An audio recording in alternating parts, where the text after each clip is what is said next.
I'm going to try and get through this one quick. So, Charlie Kirk murder. Yes.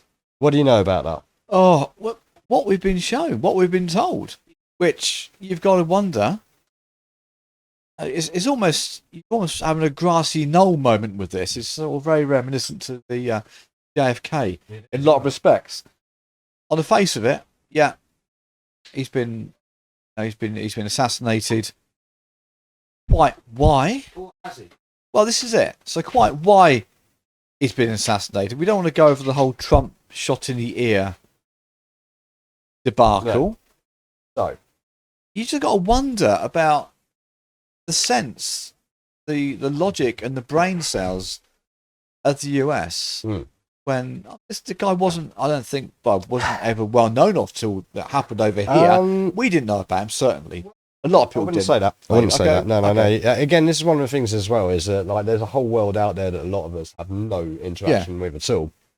And it's always worth bearing that in mind. But in this particular case, right, he was huge with a whole swathe of people, and it seems to be this sort of like new Christian movement, conservative Christian movement, right?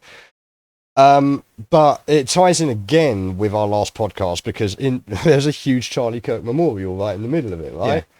And they were kind of linking in with him and this freedom of speech and all this sort of stuff, right? So let's just break it down a little bit, okay? So we've got our obvious broad stroke observations about the Charlie Kirk situation. Have you got any broad stroke observations that you can make from the story that we've been? Open and shut. Wow, open and shut case. They seem to find the perpetrator pretty quickly. Mm-hmm. Seemed a bit too. If this was a drama or something on TV, a bit too neat. So yeah, I mean, essentially what we have is, the incident occurred. Yeah, we had some CCTV footage, and they rebuild the crime scene about a day later. They decided to relay the paving slabs and move everything. Okay, well, let me refer to my notes. Okay. So, on my obvious broad stroke observations, we have a glow-in-the-dark state, as in Utah, which most people will know out there, especially Americans, is a glow-in-the-dark state. Absolutely massive connections to the intelligence services, and I think the Mormons. Yeah, massive Bible belt. Yes, absolutely huge.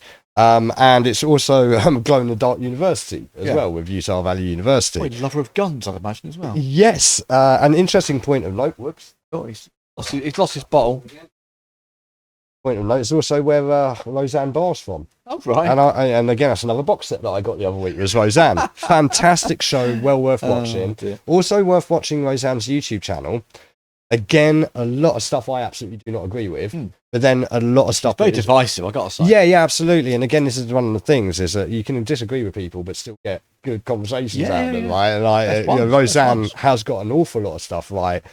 She's just misguided in some other areas, I would say, suggested. Yeah. But, so we've got a 30-06 round fired from a Mauser. Yeah. An old, supposedly World War II Mauser.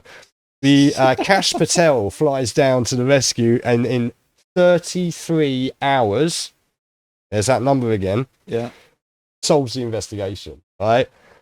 And you've got your Patsy Tyler Robinson, who supposedly handed himself in, yeah? Yeah. And it's all tied up in a nice, neat little bow, except for the fact that there's a whole bunch of shit. Yes, how far was that shot taken from? 200? 200 yards, I believe it was, 200 yards. Crosswind. Right. So I'll just put this out there as well, and a lot of people have said this. It obviously has a huge amount of investigation. You're absolutely right to say that this is a JFK of our time. The difference now is the access to information is so much greater, and we have way more awesome professional people out there. Yeah. So I've done a lot of shooting in my time in the Scouts, and I've shot both air rifles and full weapons. Yeah. Up to automatics. I've shot SA-80s and stuff, and when they told us that it was like a 200-yard shot with a Mauser, which, again, another thing was how quickly the fog of war landed over this one, was originally it was a Mauser with a 30-06 round, which they said was bolt loader with a top-loading magazine.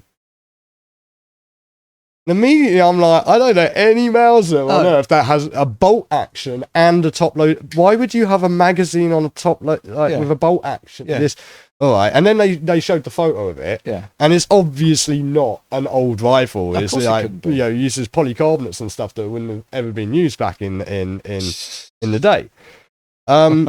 Yeah, so, and I was looking, it's like, he's got that distance, it's through, it's at an elevation, it's at an angle, it's through the eye line of 2 trees, over the heads of a bunch of people, into a tent. Now, okay, it's a big white tent with a black dot, or like a big white tent, but he was wearing a white shirt. But again, to take that shot that quickly, that instantaneously, without prepping the gun, because they said that he broke the gun down, and took to it get up the there. neck as well. Go for a body shot. That's going to do as much damage. We probably won't kill him outright, but so this is one we should probably do a full episode on. But I'm gonna try and keep it like fairly light for this one, right? It's always light people being shot. Let's start with just that right. This shot, this 30-06 round. Okay. Now, there's been so many people talking about, was it actually that? Was he shot from the left? Was he shot from the right? Was he shot from behind? Did he shoot himself? Was it, was it a lapel mic that blew up? Yeah. Was it a flechette that was shot from drones that were flying overhead at the time that still no one has explained? Okay, so let's just focus on the 30-06 round, okay? Because that, for me, again, was just like, dude, you've got to be a total incompetent moron to think that anyone would take a shot like that without it having the results of a 30-06. Now, we have some footage here from a guy who is a proper professional at this, okay? This is VFT, and he's on YouTube. And this is a guy who knows a lot about guns. I believe he's an ex-serviceman. I think he may even have been, like, right at the top of, like, in the SEALs or something like that. Yeah. And... he's taken a range of different things to show you the comparison of what a 30-06 round will do at 200 yards to various objects, okay? And I also want people, while watching this, to make note of the audio report, because sound's kind of my thing. You know, like, this is one of my things. And this was the other thing when I watched the video of Charlie Kirk. I was like, I don't sound like a 30-06, no way. So listen and watch what happens in this here video. Thick bone, about twice the meat mass of a human neck. So this is a straight through a lump of meat. So that's the bone was going with twice the mass of a human neck. Yeah. So as we can see, pork leg. The sheep shoulder blade, shoulder up at 30-06, basically ripped this entire thing in half, straight through, no bullet. Now we're going to attempt these beef vertebrae, which are, if you look at these things, so this is like a spine, thick, beef spine, basically 2-3 inches thick at some of the bigger and you parts. can imagine the weight of a cat. Brian was telling me that imagine how dense that stuff has to be, right? To saw through this, so a little bit stronger than a human neck. We're going to check that out next. A little bit stronger. I'd imagine it's Next considerably test, stronger. Cow neck vertebrae. So, as you can see, the cow neck vertebrae that would have taken his head stood off. No chance. Ripped in half, and as you can see, even clean through, damage. Hold tight, my brethren. We'll get there, okay? Hold tight, my brethren. You keep preempting me tonight. I don't need to send you notes. You know what's coming, right? It's almost 2-inch thick. Straight through. No problems. So, next, we're going to up the ante. I'll grab it. Yep. Cow femur. I don't know. But to be clear, this is the same caliber. This cow femur is. To be absolutely clear, right? They are shooting a 30-06 caliber. Yeah. And if I remember correctly from my notes, this is a Mauser he is using. Right. So this from is the pretty distance. much recreating it. It is recreating it, but I will, as BFT would point out as well, this is flat ground in a controlled conditions, right? With time to set up and everything, right? Yeah. And this guy right here, he's a badass shot. sniper. Wait till we get to the end. This guy's a badass, right? Yeah. And you got to take into account all the other things, the wind. Yeah. Everything These guys else. got military training as well. This guy, this kid, allegedly is a student or whatever he is. Yeah, like again, Well, I said Patsy. straight away I would struggle to get that shot though, and I've done a lot of shooting. This kid's probably done more shooting than me, and he would struggle. But this guy here, Yeah. this guy's the is freaking gigantic. elite at All this right, so stuff. He's what we're hitting nailed next. that thing All right, beautifully. so here is the real test. This is a cow femur. Let's give it a shot. They're going to take a lot of pressure. Yeah, that's a little different. Okay. And the size of the hole in the cardboard, let alone anything else, right? Yeah, you see, and again, can I pause it just there? Look at the size of the hole in the cardboard, right? That was clean before you shot, right? Yeah. That's pressure dispersal there. Yeah. That's not the bullet causing that. It's Yeah. the pressure Yeah. of the air. Yeah. So bear that in mind, right? Like, it's not just the bullet. It's all, right, of that so, pressure. let's see the damage. The gases and stuff that would be released as well. Really in pieces. I mean, I feel sorry for any animals in the bushes behind it, or Here we go. even moles in the They're ground. gonna Try get and it. hit that But direct yeah, in the because center. that round will gonna go keep straight going, through that- into the that ground. round's still Yeah. going, probably. Exploded 16 that foot in the cow ground, femur probably. Yeah. in half. Blew straight through. Cow femur. 30-06 round. Now think Straight about a human through, neck. man. Okay, but we're going to up the ante even more. A lot thicker than a human neck. Now, right? we're not only going to take a cow femur, but for anybody that says, wow, there's Well, no okay, so meat, people are saying, oh, there's no meat slap around it. on He's going to strap a pound of meat fat 4 to a inches cow of beef femur. in front of the cow femur and see what happens. I'm gonna give him thick skin like Nate. All right, last test on the meat. Again, cow femur, bunch of beef, thick tape, and then we're going to move up to the steel. All we really do is just hang up a dead pig, isn't it? Yeah, well, Same that's sort of body what- mass. yeah. They used to on like Mythbusters, things like that. Well, again, Everything exploded. wait for it. We'll All get right, there. let's check We'll it get out. there. See that one? The power of the impacts like knocked the camera over. Like Yes. stuff just went all over the place. All right, so let's take a look at the crime scene. As you see, the entire thing exploded. We're supposed to believe that The camera Gabe's got knocked little down, flew through this. pen-sized as you nick can in his neck enough to. Well, exactly. This is the thing. I mean, not take even his head off. I mean, the JFK thing, the amount of brain that came out of him. yeah, and I mean, like even smaller calibers, man. Even a 2.2 could do more damage potentially than this, depending if like it's a hollow tip or a flat nose or whatever. You know, you know. So it's just a run-of-the-mill bullet you get. Look from at the any other- state of this Yeah. stuff that they're picking up. It's just absolutely shredded, right? And again, yeah, next, half we're of gonna this is shoot- not we're even gonna the bullet test the, damage. the Half of steel. it is just Yeah, pressure pressure damage and impact. such. Actually shoot. But if we want something really conclusive now we're about gonna the test power of literal 30 or steel. 6, Quarter this inch, is going to be 3/8, it here. Half-inch steel. Let's see what it can do. So I think it's 1/4 inch, 1/8 inch, and 1/2 inch steel. Bang! Straight through like butter. How badass is this guy? Look how small that plate is. He's Yeah. like, He's like, he I knows got that. it. He knows it. Yeah. The middle one, yeah, that's fairly easy. Like straight through again, right? And now I think this last one's, I think the 1/2 inch steel at the end there.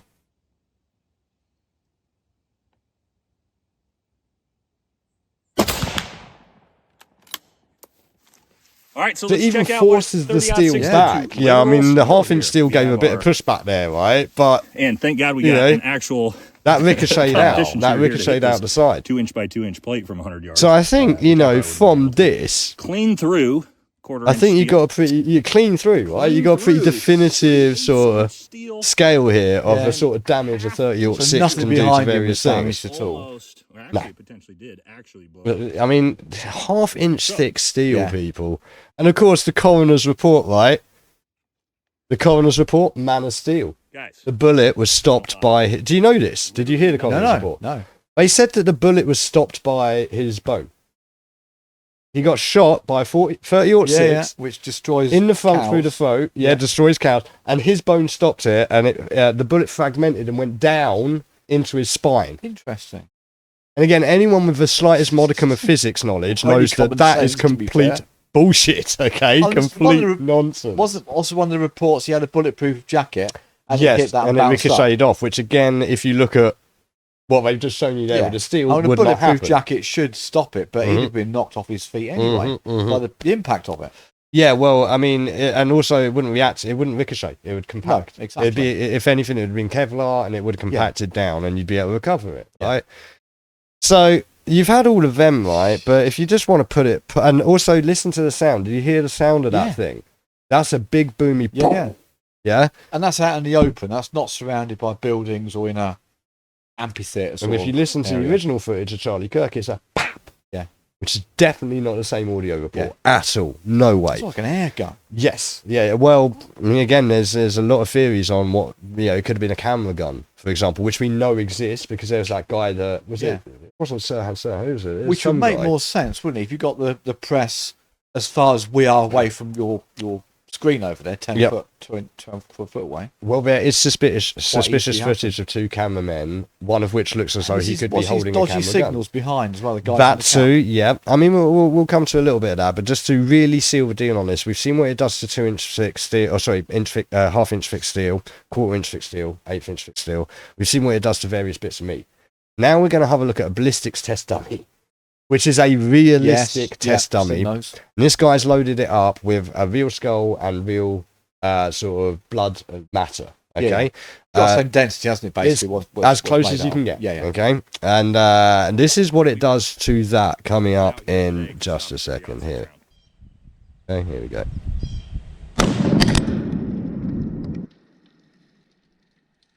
Pretty definitive, I would say so. Right, and he's got it from multiple angles and in slow-mo, right?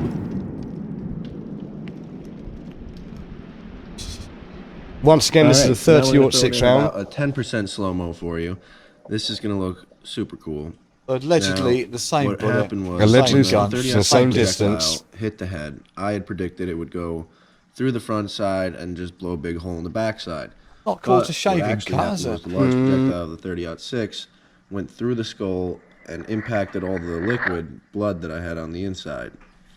Now that had created a shockwave inside of the head that had literally blown the head to pieces. There was not much. Yeah, so literally what I was just describing before with a cardboard, right? Again, I studied a BSc. I know a little bit about physics and mechanics, right? I've shot guns. I know how this stuff rolls. But that's like, you cannot argue with that, right? So you can't. Well, you can if you Cash Patel. Well, right? 30-06 versus. But like, seriously, I mean, like, that's a bit of a bad angle because there's matter on the camera. But even in the slow-mo reverse, just look, see. Unbelievable. There was a phrase for this back in the day in like Nam and World War II and that. It's called pink mist. Yeah. Yeah. Or the red mist.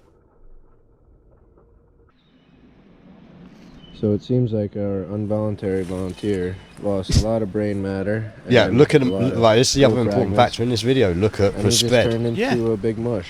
There's pieces of them over here. Unbelievable. It's crazy, yeah. There's bits everywhere, right? Goes back to what we were saying earlier. How stupid the people. Seems like a 30-06. Powers that be think we are. We are. Pretty damn stupid. They're probably going to look into this. There aren't another 100 people doing exactly the same tests the bench in their back gardens right now. Yeah. Yeah, and that's the thing. People have been, and it, like so. And the other thing to bear in mind with that is that's just the top head, like part of the head there. Yeah. Imagine the full torso. Yeah. Imagine that pressure wave going through the torso at the angle they claim, right, in through here and out through the back. Which again, look at the matter everywhere, right? In that white tent. Yes. And the guys that went to help him, there's nowhere near enough blood. No, if that was for someone that's had their carotid artery blown to pieces. He would have lost like a litre of blood in a minute, I reckon, about a minute-ish. Yeah. So you've got that 30-06 round, which is obviously complete bullshit. Okay. Also, he didn't turn himself in. Okay. Apparently, Dad did, didn't he? No, not even that, right? So there was this former detective with ties to the sheriff who was the guy that got up and announced the 33-hour and we caught him and all of that, yeah? After 33 short hours, we've got him. Yeah. He was friends with this former detective. That former detective was apparently friends with Tyler's parents. He went round there and convinced Tyler to go down to the station. Tyler is now refusing to cooperate. And has claimed not guilty. Okay. And on top of that, they think they've got it open shop because he sent a message. You know about the message to his furry boyfriend, yeah? And it literally sits there and tells you step by step everything he's done, right? It's like I went down there, I got my granddad's rifle, I opened this up, I did that, like, and I did it for love, and I did it for you, and all of this sort of stuff, trying to write. I mean, it sounds like ChatGPT could genuinely have written something much better than that, right? And for me, it literally is just... That's just lazy writing. You know, because like it's so obvious. You can't possibly claim that anyone would do that. No one is that fucking stupid. He's got no chance, though, has he? No chance at all. No chance at all. Death penalty. Yeah. So you have that. You have the fact that his furry boyfriend has gone missing. And as far as I've seen, again, correct me if you're out there, you know better. There's no sign of it. He's just disappeared. No follow-up. No. Again, it's what I probably before the broadcast we mentioned about the news. Disappears. Yes, absolutely. It will just floats away into the ether, right? The helicopter into the Brooklyn. Mm-hmm. The boat that crashed into the bridge. Yep. All in America. The guy that drove into the Liverpool supporters. Had a little bit of colour, but not as much as it did at the time. All buried information, right? There's also the fact that there's a private jet that flew out shortly after the incident from there, going, I think it was to Provo or something. And it turned off its transponder. And there's been no real satisfactory follow-up to that other than, it went below some mountain range or something. That usually happens. Or it's perfectly normal operational behaviour to turn your transponder off. So that's suspicious, right? He was also apparently not taken to the nearest hospital. He was actually taken to a different hospital and a fairly specific hospital. Okay, we'll come back to that in just a second, because again, the whole narrative of this has been him and his furry boyfriend, far leftists. Yeah, they attacked Discord, didn't they? They jumped on Discord and were forcing Discord to give up all of the chats and everything. And it was this really strong push on after the Luigi Mangione thing and this, and now all these threats to supposed conservatives and right wings. Apparently Tucker Carlson's being told that he's next and all this sort of stuff. You can see how they've acted just the same way here in America on the left, using this. Yeah. Okay. I had this down already, but again, more breaking news overnight. Okay, as I was writing for this script for today. But all of this gets even more interesting. Actually, you know what? We'll root back around to this point in a second, right? Because it ties in. There's one person who's not letting go of this. And that is longtime collaborator and best friend of Charlie Kirk, Candace Owens. Yes. You ever heard of Candace Owens? No. Okay, so she used to work for the Daily Wire with Ben Shapiro, and she left because they were, like Tucker Carlson found with Fox, they were controlling what you reported. Yeah. And she went against Israel, and Ben Shapiro being a complete shield for Israel. Absolutely. I mean, he was in an interview with Bibi Netanyahu last week that was just so funny. He's just literally licking his balls the whole way through, shining him off, man. So she was out, and she went and set up on her own, and she was part of TPU. It was a big part of Turning Point USA. And she has been investigating this with her Candace investigation agency, the CIA. Yeah, she's printed shirts and everything. No. But let's just have a little listen, because she's been finding some very interesting information, like what you said, the tampering of evidence, for example. Him in the immediate aftermath, kind of switching around the cameras, the two of them. Take a look. And this is just part of a much broader investigation. Again, I suggest everyone go check out the stuff that she's been looking at, okay? Some of it's completely nuts, okay? Some of it's completely nuts, but some of it's actually spot on, like this. What we're looking at here is immediately after the shooting. It's literally just happened, right? Yeah. He's just been carted away to the SUV. Got a live crime scene. Live crime scene. People walking about, yeah. Now, number one, again, let me just pause that for 1 second. Again, after the videos we just watched of the 30-06, with the ballistics dummy. Unmarked. Not a thing, right? No blood, no matter. These bears down here, everyone that was walking around. I'll tell you what, we need to get one of those gazebos. Yeah, that's what it'd be better than last year's one, wouldn't it? Yeah. Suffer with wind terribly. Yeah, if I can get a gazebo that can take a 30-06 round without a hole or blood, then I'll buy that, yeah. But, again, check what this guy does. I just heard them say the active shooter, Charlie Kirk, has been shot. Charlie Kirk got hit. That's what the security detail just said. That is the chair he was sitting in.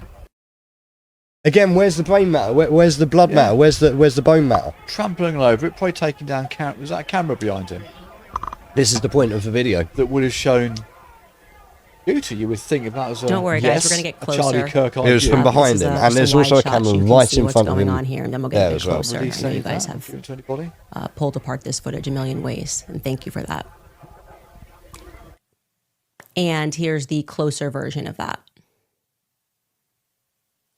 You can see. Right, yeah, that's clearly the down chair here. that Yeah, Charlie was the sitting chair. on. It's just Not even a speck of blood, bro. Would be a big no-no for a crime scene. And You there's don't the move camera anything. that, as you You say, take would have down shown the a camera shooter, that is right? directly That camera and footage has gone above to. where Charlie was Again, sitting, do not would discount the be able camera to gun provide, because therefore, a lot watch of what he insight- does now. A lot of insight, and then you can see he kind of sits the camera onto the desk, and it looks like he removes the SIM card from it, or the SD card, if you will, which we're watching right here.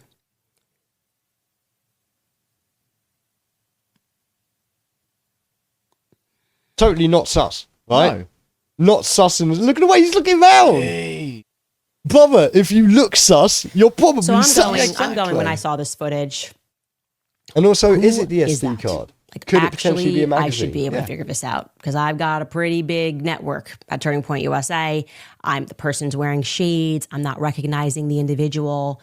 And I reach out to somebody on the inside and I'm just like, who's this person? And they tell me the person's name. And I go, oh, wait a second. And I look again. I'm like, I know this person because it's been a few years, but I know this person. This person's been around Turning Point for quite some time, for years. Like I said, back when I was working at Turning Point, early days. So I'm like, I'm just going to reach out. Obviously, I know this individual. I'm going to reach out and I'm going to say, hey, what's up with this? Where is this footage? Why did you do this? What were you doing up there on the rocks?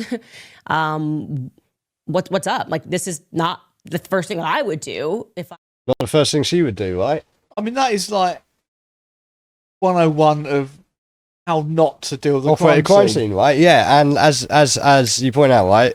So that crime scene was not treated as a crime scene at all. No. There's no cordon. But even if they knew he wasn't dead, he's been shot Yeah. severely. Yeah. You seal it off. Well, by law, you probably should have done. As far as I'm aware, even in Utah, it is absolutely by law it should have been shut down as a crime scene. Even if he hadn't have died, threat of death or severe injury, by law, it should have been shut down. Yeah. Obviously, you've got that guy tampering with the camera, and long story short, with that, she did contact him. She got hold of him, and then she claims he sent her the footage from that camera, and she's seen the footage from that and the front camera, I think, right? Yeah. And it's like, well, why have you not shown it? Yeah. Why have none of the rest of us seen it? And then you look into the guy himself, he's saying that it's with the feds now. Now, I'm pretty certain the guy that it turned out to be was, I think, the guy that is now presenting the Charlie Kirk show with Erica Kirk. Yeah, and on that, he explained that, the reason... maybe it wasn't him. I think it was actually someone else, but he was explaining that this other person had taken the SD card, and he's like, why did you take the SD card? And the guy goes, I know there's bad people out there. He's like scared that someone might run up and take the SD cards. Because you've got an active shooter, right? Someone's first thought is going to be run out. Of course it is. Of course it is. Let alone you got George Zinn. Yeah, the guy that got up and said, I did it. Yeah, and then pulled his trousers down. Yes. And then said that he had child images on his phone. Yeah. Yeah, so no one can talk to him now because, because of that alleged crime, no one can interview him. He's got to be... Well, it turns out George Zinn was also apparently at 9/11. He was in video footage of talking about 9/11. He also called in a false bomb threat during the Boston bombings. Yeah. And he has a name like George Zinn. Just saying. Okay, just saying.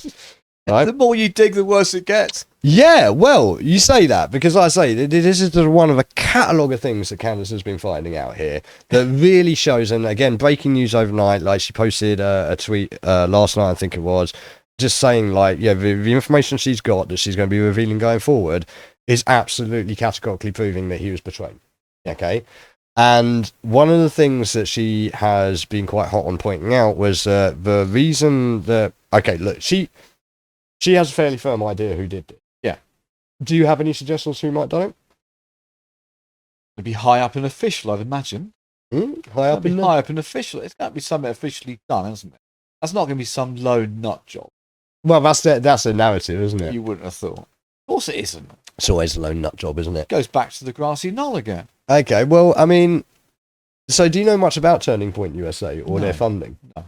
Okay, they were funded by certain people. Right. And, well, let me put it this way. Let's listen to Candace, right? Because she pointed this out because, was it 6 minutes or 9 minutes after Charlie Kirk was shot? Yeah. I pointed this out, and I'm so glad Candace pointed it out as well, because Bibi Netanyahu posted denying anything to do with it. At exactly the same time Trump did, exactly 9 minutes afterwards, right? Someone listen to Candace. Statement, and we can listen to it. Take a listen. Joseph Goebbels, the Nazi propaganda minister, said that the bigger the lie, the faster it will spread. Well, somebody has fabricated a monstrous big lie that Israel had something to do with Charlie Kirk's I'm sorry, I almost spat my everywhere.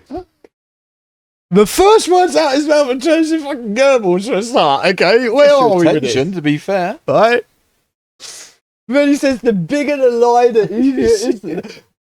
How about you tell us exactly what you're doing without telling us exactly what you're doing? This is insane. It's insane.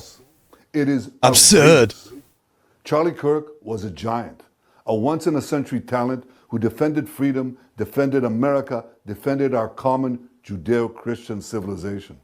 Charlie loved Israel. He loved the Jewish people. I want you to remember that. You remember what I said last stream? Yeah. Judeo-Christian civilization.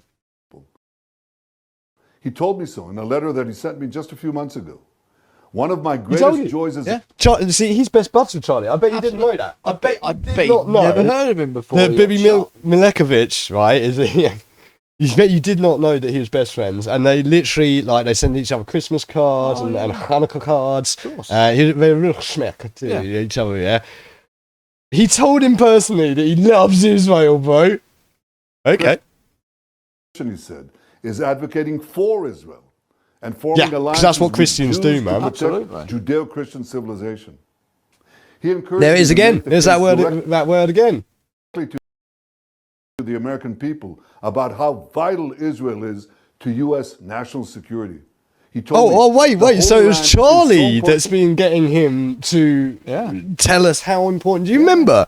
Do you remember when he came up like just before 9/11 and said how close we were to Iraq having weapons of mass destruction? Yeah, and how important it is, you know, for Israel and America to. Well, it turns out it was Charlie Kirk all along. Of course it was. Before he was even born. My life, it pains me to see support for Israel slip away. Now, if Charlie disagreed with a policy of mine or a decision here and there, not only did I not mind, I welcomed it. This is the essence of Charlie. This is the essence of a free country. It's exactly what Charlie stood for. And I knew that his suggestions always came from the heart, from his love for Israel and from his love for the Jewish people. A few weeks before his death, I spoke to Charlie. Her face says it all as well. Her face is exactly the same as mine while I was watching this That's time. what happened. Now some are peddling these disgusting rumors, perhaps out of obsession, perhaps with Qatari funding. What I do know is this. Charlie Kirk Perhaps with Qatari, even Candace can't laughing at that. Again, I was creasing up. I'm surprised Starmer didn't jump on the back of it and claim he had a conversation. I wish I had that clip. Did you see when Trump got up with to announce the peace deal? And he was like, "Why?" He thanked everyone. Yes. And then at the end said, "Where's England? Where's the UK? Where's the UK? Oh, hi, yeah, fuck off." And he went, just like, get the fuck out of here. Starmer, approaching the mic. Absolutely classic. The look on his face as well, just like, I guess I'm just a twat. Nothing to see. Yeah, absolutely brilliant. But yeah, Candace is not. I mean, talk about stuff that doesn't need to be said. Honor, not lies. This didn't need to happen. Well, again. Why would you deny? He posted this 9 minute. Yeah, like basically, it's just like, right, mate. It's like when someone's walking down the street, and someone comes out of nowhere and runs them over, right? Yeah. And I just turn around and say, "Yeah, I didn't do that." Yeah. Well, we know obviously, right? Like, what the fuck? Like, seriously, BB doth protest too much, which I think is even what the title wasn't is. Me, isn't it? Yeah, Rest literally. In peace, Charlie Kirk. May your memory be a blessing. Jesus. I don't know, guys. That Israeli propaganda just ain't hitting the same. It's just not hitting the same. I feel like it was hitting in 2018, but like, this is just not hitting. Gaza's not helpful. Okay, so you have that, right? But jump on the bandwagon. Yeah, Ridiculous, isn't it? Well, I mean, that does, like, so, okay, so I think that kind of points you in the direction of where I'm going, right? Absolutely. Candace absolutely believes this was an Israeli hit, okay? And unfortunately, given my knowledge and research and experience over the years, I wouldn't be at all freaking surprised. Because we know the CIA and Mossad are hand in hand with each other, and there's a massive network, and there's so much going on there, right? So, like, for him to come out and say that, like, really implicates himself pretty badly, right? But then she's got a whole bunch of other stuff there, including the fact that his donors were Israelis, right? And 2 days before he was killed, he was called up to a meeting with a whole bunch of other influencers by one of his Jewish donors, who literally, he claims he felt threatened by him, saying that they've stopped the funding because he was starting to pull his support because of Gaza. 2 days beforehand. I mean, it's got nothing to do with it. Obviously, there's no link whatsoever, is there? There's no link whatsoever. And the thing is, though, none of these things happen for one reason. There's a multitude of reasons, and one of the other reasons is this whole anti-left like propaganda they've pushed into the story of a narrative, right? Helps a great deal. Absolutely. But also, there's deeper things like Trump's association with Charlie Kirk's wife. Erica Kirk was Miss Arizona in like, get this, right? Miss America 2012. Which, I don't know if people remember this, but we had the Olympics in 2012. Yes. Yeah. I worked with Frank Turner. Well. Frank Turner opened the London Olympics, which we worked with Frank Turner on that, okay? And that same year, they played the Miss America contest that she was in. Now, she didn't win it. Yeah. But again, we've never had it since. And we hadn't had it much before either. No. Why? Why did they suddenly have that there, right? There's a couple of films to look into. One is Snake Eyes, which people have pointed out the storyline of Snake Eyes matches this one-to-one. But I also watched Miss Congeniality 1 and 2. And interestingly, the only person... Right, so the contest is held in the second one in Las Vegas, which is where Erica Kirk was for that 2012 one as Miss Arizona, right? You couldn't write the only character that you don't see or hear about at all in the first film is Miss Arizona. In the second one, she's mentioned at the very beginning when one of her friends gets shot in a bank raid, and she gives him Miss Arizona's phone number because she'll show him a good time and, you know, to cheer him up. Okay. So, I mean, it's tinfoil hat, no doubt. Like, I think I've got to bust out a little bit of my boy here, right? Yeah, definitely. It's definitely going down the AJ route, but there's actually credibility in what we're talking about here because everything has a narrative, right? So he's threatening to pull the funding, right? 2 days later, he's dead. There's a whole bunch of other reasons, like I say, the Christian movement and all this stuff, right? But it gets even more interesting on this idea of did Israel have anything to do with it? Because I knew about various other things, and like I say, we might do another episode on this where it's just on this, right? Yeah. So I can give you all of the details, but we're trying to keep it right. Okay. So it might be a bit of a reach to suggest that Israel did. And I knew about this already, but overnight, once again, while I was writing script for this, Jimmy Dore came out with a new video, which explains exactly what I was going to try and to explain. So let's just let them do it. There are more Google searches that are suspicious involving the Charlie Kirk assassination. And here's our good friend James Lee to let you know about him. I'm about to show you a set of coincidences for you to ponder, but for my safety and your safety, please do not come to any conclusions. Deal? Cool. This is Tyler James Robinson, the actually disclaimer before a lot of us now know by name. But according to Google Trends, somebody, maybe multiple, in the DC metro area was searching for Tyler James Robinson one day before. I want to put a quick disclaimer in here. We're not supposed to be talking about this because the judge has put a gag order on over 3,000 people that attended the event. You're not supposed to talk about Tyler James Robinson. So let's talk about Tyler James Robinson, okay? Of Charlie Kirk. Okay, you see this big spike over here. That's on September 12th. Let's go back for a second. Searching for Tyler James Robinson one day before the assassination of Charlie Kirk. Okay, you see this big spike over here. That's on September 12th. That's when we all found out through the news who he was and started Googling his name. But this small spike on September 9th That's kind of weird, don't you think? Now, what about the Losi Center, the building where Tyler Robinson allegedly shot Charlie Kirk from? Well, again, for some reason, a small number of people in the Washington, D.C. area was Googling Losi Center 2 days prior to Charlie Kirk's assassination, September 8th, 2025. What is that all about? Once again, this is when we all heard about it, and some group of people over here 2 days prior was, just having fun Googling Losi Center.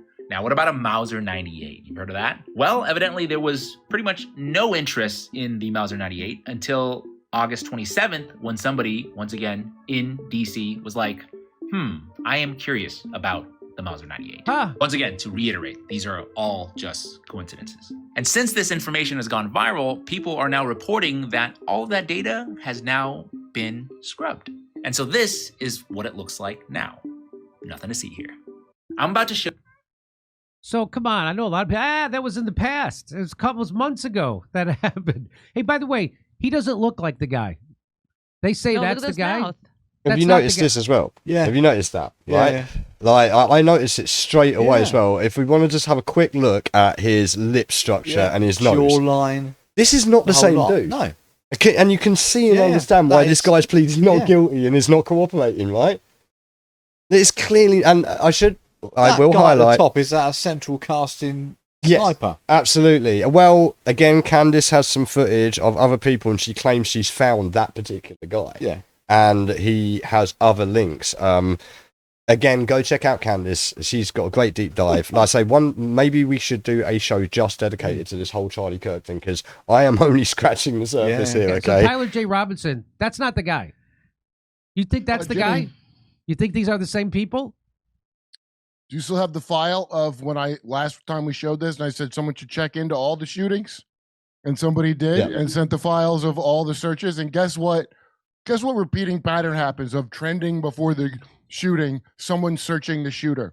Every single one since 2007 you ever heard of. It's in that file I sent you. Not only that, the New Jersey drones, same thing. Sudden surge in searches of the shooter and whatever. Yeah, before. What happens a lot. Before. Dude, so Audrey Hale, I'd name a shooting. You guys have heard. I want to show you. Here's one more. Okay, so this is where it's going to get really interesting. Okay, so you already know that we've got things getting searched up before the event from Washington, Google D.C. searches. Right? Watch this. You guys have heard. Once is happenstance, twice is coincidence, 3 times is enemy action. That's the medical examiner. It is a woman named Dr. Deidre Weiss Amaro, and she blew in from California. She was announced as the new state medical examiner in May of 2024. So I'm interested in learning as much as I can about this medical examiner. I'd like to know more about this medical examiner. You know who else wanted to know more about Dr. Deidre Amaro? It's our friends over there in the state of Israel.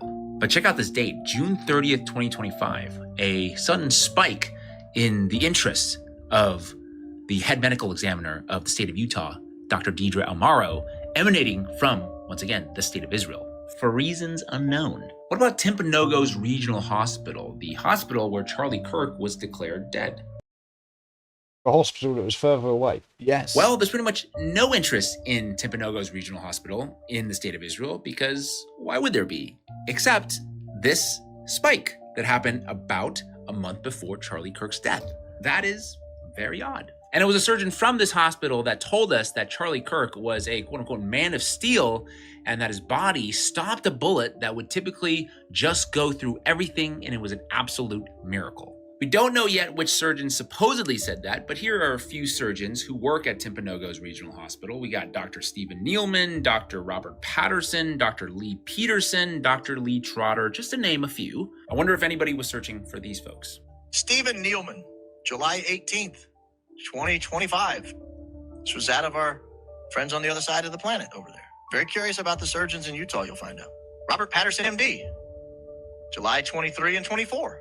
I go to the next one, Lee Trotter, someone with an IP address originating in Israel, looking up surgeon Lee Trotter, near about that same July 20 time period. Are there other surgeons in the area? Yeah, as a matter of fact, there is. There's a guy named Lee Patterson. So I look up Lee Patterson. Somebody with an IP address originating in Israel in the week of July 20, that week on either side of July 20, was very interested in all the people who practiced surgery at Timpanogos Regional Hospital in Orem, Utah. So yeah, I don't know. We can either believe that there just happened to be a few people in the state of Israel in the month of July and August who were very interested in finding out more about a certain regional hospital in the state of Utah and who the state's head medical examiner was, and the different surgeons in the area. Or maybe there's just one too many coincidences to not investigate further. Oh, and by the way, I just checked what Google Trends looks like now. And yeah, looks like absolutely nothing to see here, guys. And it's gone, right? It's Who gone. can get rid of that? Just Google. That's search history. That's a good question. Yeah, who could get rid of that? Well, yeah, Google. Because you speak about these people that clear their history at home and clear the... No, it's not gone. You can't. It's not Nothing gone. goes, does it? Yeah, no, even hard drives, it takes an awful... I've mentioned this before, and I'll tell you the guy that I watched, the forensic analyst, who took a hard drive that had been smashed up in a fire. Yeah. And he, by hand, moved it bit by bit, data bit by bit. Not as in bit by bit, as in binary data bit by bit, by hand, and recovered the whole thing. And he brought down a massive fraud case doing that. So yeah, the only people that could do something like that would be Google. Yeah, and it would have been at the behest of someone, because you do have the Google right to forget thing, right? Yeah. So yeah, I mean, obviously you have that. That was the BB thing, wasn't it? Yeah. So where did we get to? Yeah. So what do you make of that? Does that give you already a bit of an idea that there could be some motive here? You've got funders who are upset with him because he's going against them because of Gaza, right? You've got all of these searches coming from Israel. You've got BB jumping out immediately saying, we didn't do it. Wasn't me. Yeah. I mean, it's a lot to take in, but... Or if you're into conspiracy theories, massive great plant. Well, yes. It absolutely someone could decided to go to Israel or even fake the IP addresses. Well, there's that. Bounce IP addresses around. Yep, there is that. But it seems a bit of a stretch compared to people actually just straight up doing it and then it being erased afterwards, doesn't it? It seems like a bit of a long setup to do that, that way rather than what's actually happened. But then why let it be found in a... Well, I mean... The access to information is so great, and that's what I said in the description of this, is the access to information is so great, but the access to truth is so low. Yeah. Because you have to dig really damn hard to find this stuff. And even then they'll say, well, that's planted. They'll say... Well, yeah. They'll swear blind. Well, they'll say it's absurd, it's ridiculous, it's offensive to everything. Can't believe you've been saying that. How dare you? Oy vey. Yeah, well, I mean, so the thing is as well, though, this sounds very one-sided. I want to be clear here, right? You've always got to check your source. And one of the things that has been repeatedly brought up with Candace Owens, right? You don't know much about Candace Owens. No. But she did a tour and met a man called George Farmer. Okay? And within a week, they were engaged to be married. And I think they married within a month. Okay? And it was a beautiful wedding, very lavish, very luxurious. And she keeps on rebuking. Again, don't let this be a criticism of Candace Owens on her investigative abilities or anything like that. I enjoy watching Candace. I agree with a lot of things. There's a lot of stuff that's completely crazy, potentially as well, though.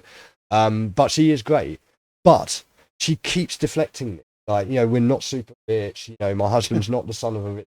Blah, blah, blah, blah, blah. So George Farmer used to work for Parler. He was one of the top execs at Parler. You might remember that, Parler, during the COVID lockdowns and how...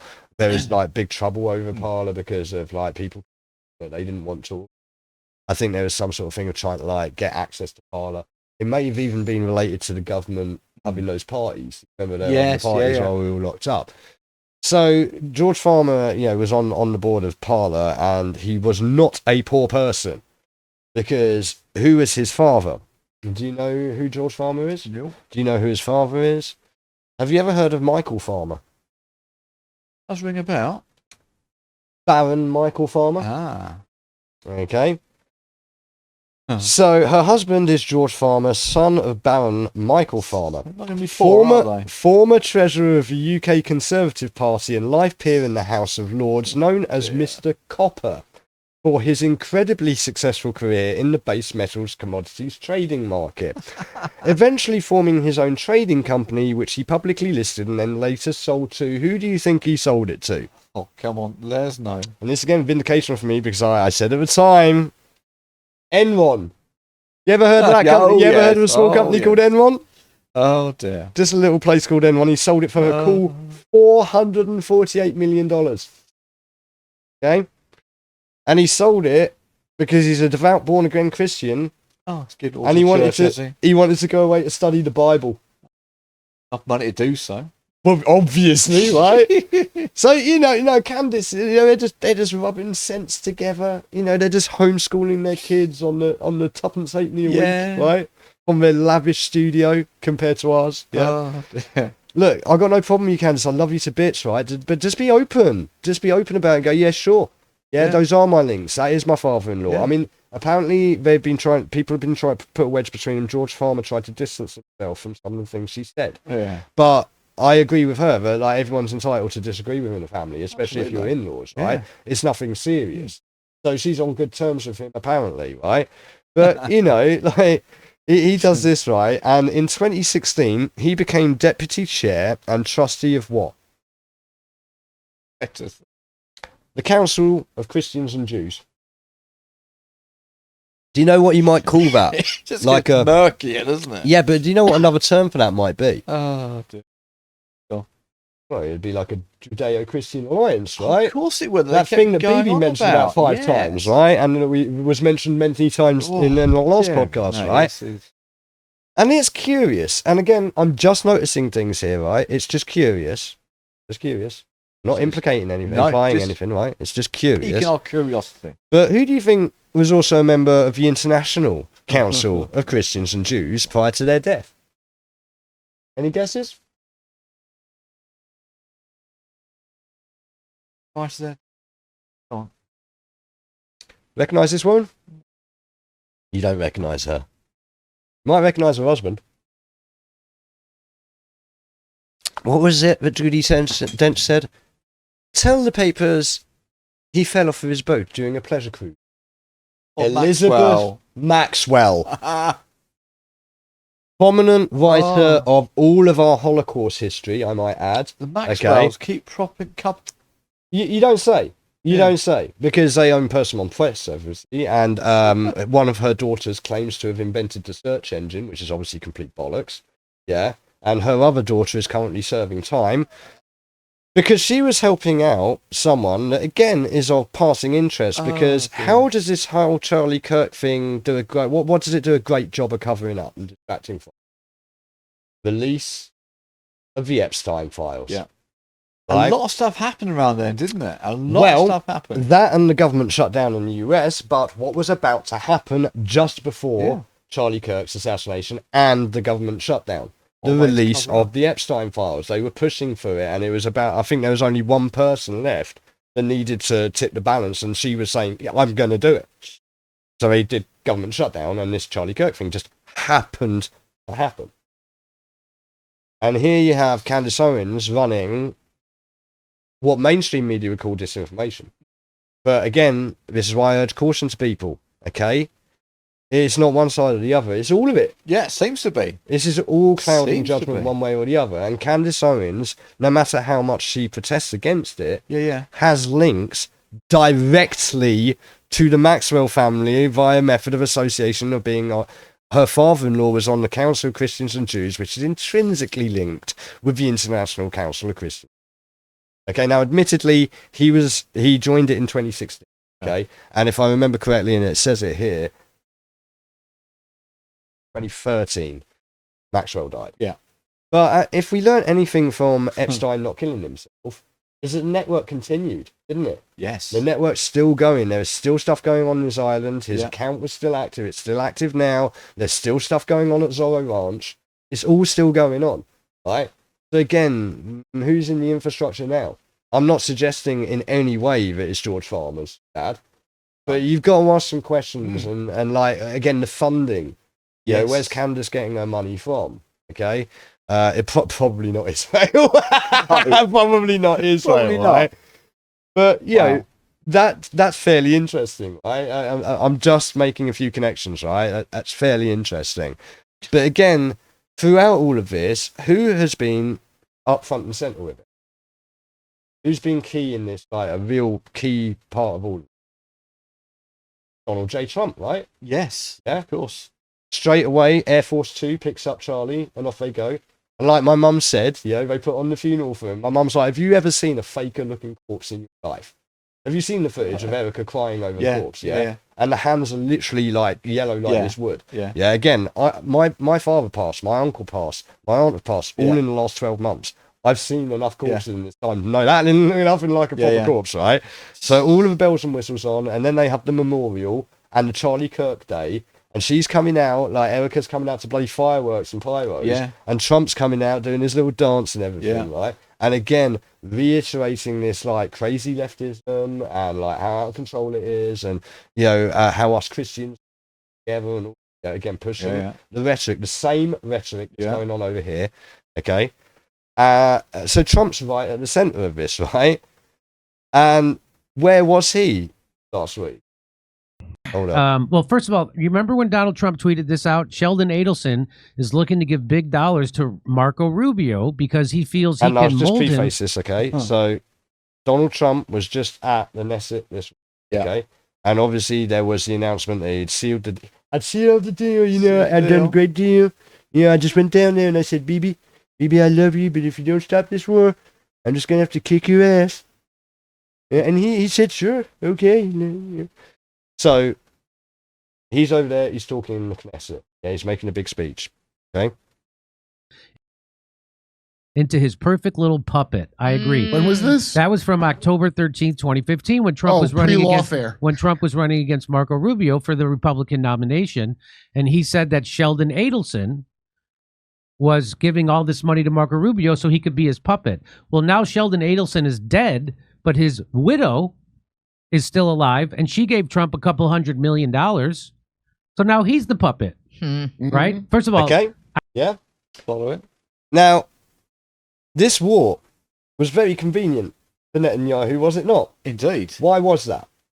Corruption charges, right? Yep. Okay. So he's just mentioned the good widow Adelson, Miriam Adelson, wife of Sheldon Adelson, right? Yeah. This is a corruption case that extended to Miriam Adelson, who was interviewed in relation to attempted bribery by Sarah Netanyahu, right?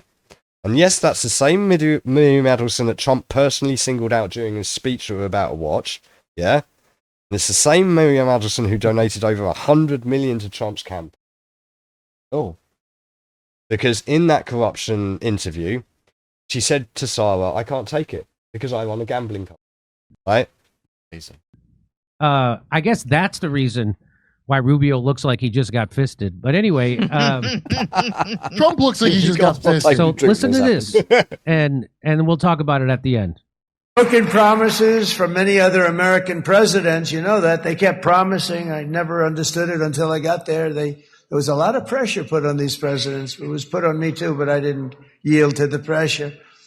But every president for decades said, we're going to do it. You didn't yield to the pressure. You didn't yield to the... Let's just keep listening. The difference is I kept my promise and officially recognized the capital of Israel and moved the American embassy to Jerusalem. Okay, and I need to preface or suffix this with a little bit. I had another clip that I did want to put in, but I didn't have time to grab it because I was aware of Sheldon Adelson having exactly that. He wanted it moved from Tel Aviv to Jerusalem, and it was absolutely no. And Netanyahu himself was absolutely no on that because he knew the repercussions of what would go on. And I think this is something like 8 years ago plus, 8-ish years ago plus, that this was coming up, and there was a big news report on it, especially because of corruption trial. Yeah. So Sheldon Adelson had been pushing for this for years. Okay, and Trump said he would do it in his first term. And that was the problem with Sheldon Adelson, was that he didn't do it in his first time, so Sheldon got pissed with him. Okay? He's pointing at his donor. He's pointing at Miriam Adelson. Huh? I did it for your money. I did it for your money. Isn't that right, Miriam? Yeah! Look at Miriam. She's back there. Stand up, Miriam. standout. I don't know if you've seen this woman, but mate, So she's this is the president of the United States of Israel describing how he does not want the world to know about his time on the island. Yeah, you get that. I hope this is what the it is, president Jimmy. of Israel telling us he doesn't want you to know about his time on the island, right? I'm not the only one thinking this, clearly, right? Yeah. I'm not the only one putting the links together here. He's not just protecting Israel, and he didn't even engage in that because that's worse. Because that would be worse. It's for money. Here we go. It's for money, that's fine. As long as it's for money. Yeah, fine. Miriam and Sheldon would come into the office. They'd call me. He'd call me. I think they had more trips to the White House than anybody else I can think of. Look at her sitting there so innocently. She's got $60 billion in the bank. $60 billion. And 60 she billion. loves 60 billion. 60 billion. Yeah?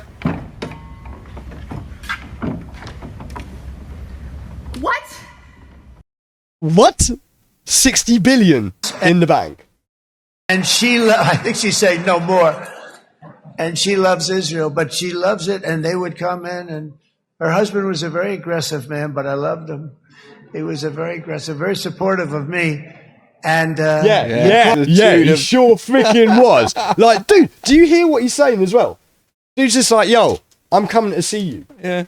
He's like, I'm the president of the United States. You can't just turn up. He's like, no, I'm coming to see. Yeah. Do you remember a while ago there was like that footage of Bill Gates and some other politician over there, over in Israel, and there's just a bunch of rabbis just counting out dollars on the table in front of them. There's like, yeah, here's your paymasters. Don't forget who's paying your fucking wage, mate. Yeah. Can I come over and see you? I say, Sheldon, I'm the president of the United States. It doesn't work that way. He'd come in, would do. But they no. You don't understand. You're my bitch. Yeah. You do what I tell you Absolutely. to, because I'm paying the bills, right? So much, including getting me thinking about Golan Heights, which is probably one of the greatest things to ever happen to Israel. So there he is admitting he gave the Golan Heights to Israel because of his donors. What? That's who runs your foreign policy, ladies and gentlemen. Wealthy Jewish donors. Miriam, stand up, please. She really is. I mean, she loves this country.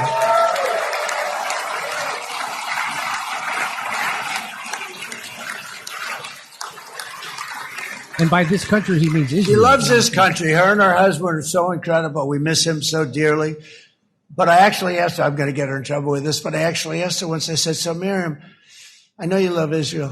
What do you love more, the United States or Israel? She refused to answer. That might mean Israel, I must say.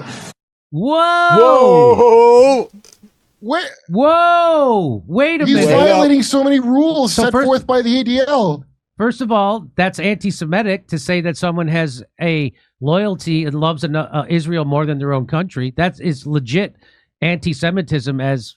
According to the ADL, it legit is. We understand it. But what Donald Trump, you know how Trump has a sneaky way of giving compliments while letting the cat out of the bag at the same time and revealing who the real manipulators are? I think that's what he's doing. Yeah. So, I mean, like, how clear do they want it to be?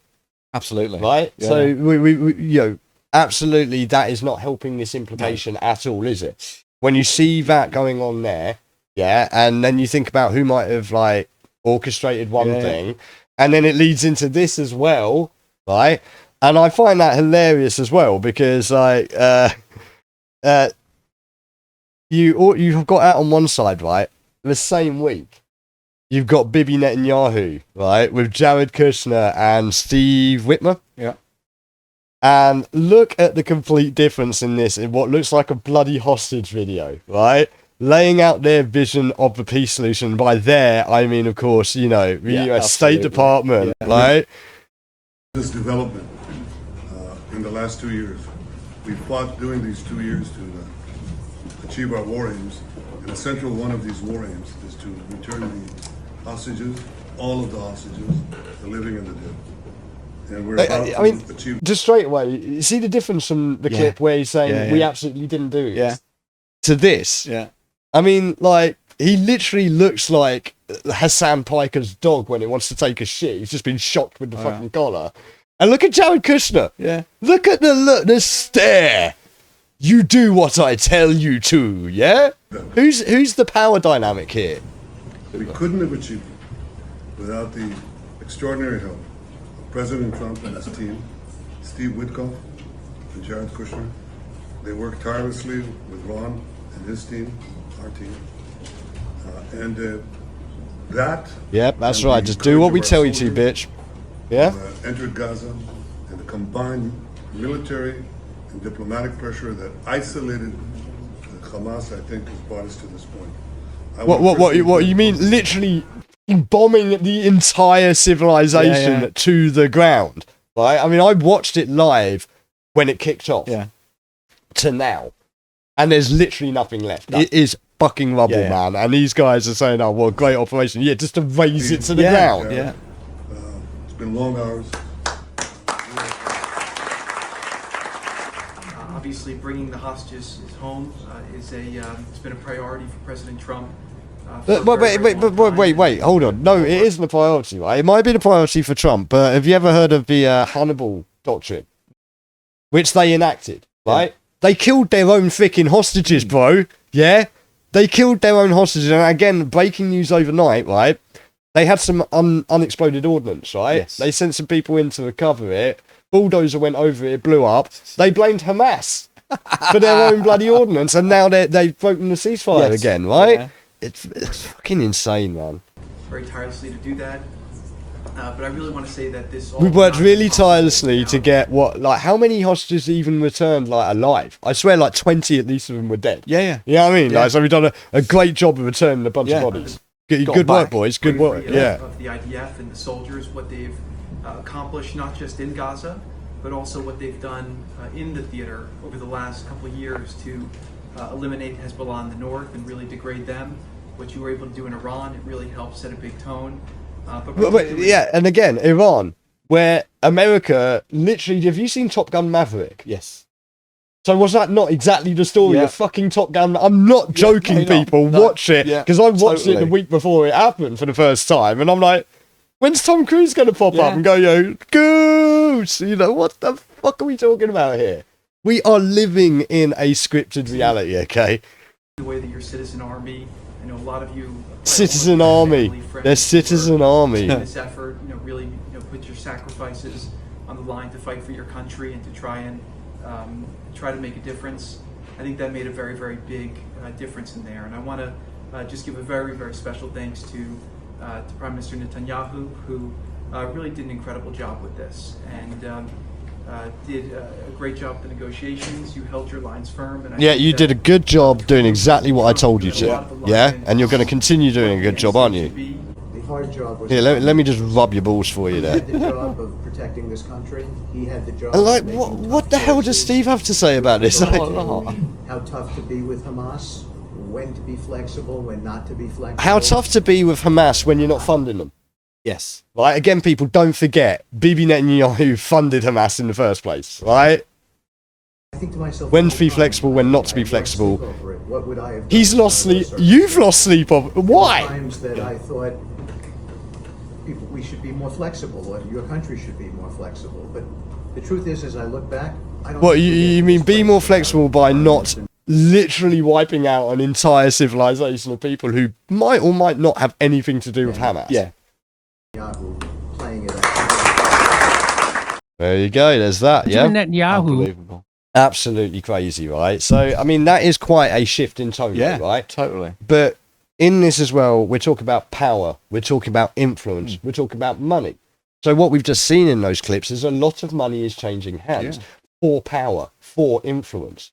Okay, and it ties in even broader. And again, I could go on for much, much longer than we've got. Okay, you know that, but we will keep it to these bullet points for now. Maybe in the future we can go deeper on this. But this is a far cry from Netanyahu you just saw a minute ago denying anything to do with Charlie Kirk. It is also a far cry from Netanyahu when he was talking about, have you heard about the acquisition of TikTok? So do you remember the issue with TikTok? But Trump was totally against TikTok. Yes. And it was all about Chinese. That was it. Yeah, Chinese influence and that sort of stuff, right? So it went up and it had to be purchased by ostensibly American interests as what it was built as. Yes. Right? Who do you think bought it?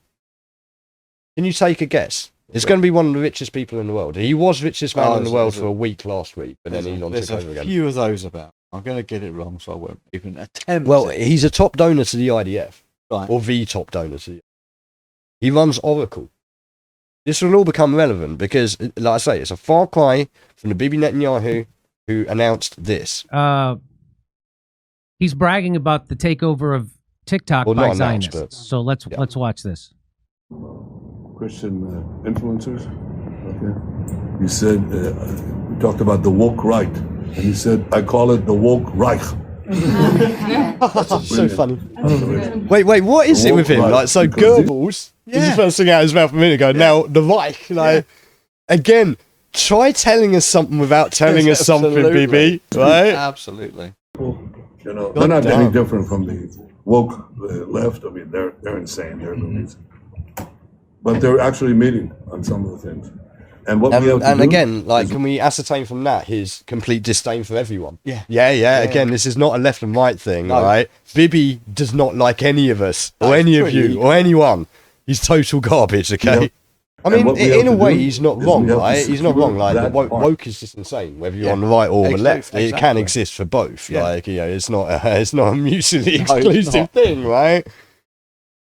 Of the base of our support in the United States, that is being challenged systematically.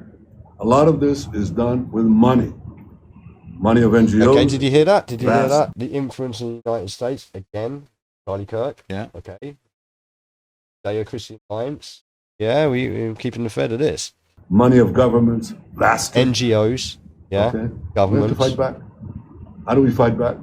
Our influencers. I think you should also talk to them if you have a chance. To that community, they're very important. And secondly, we're going to have to use the tools of battle. You know, the weapons change over time.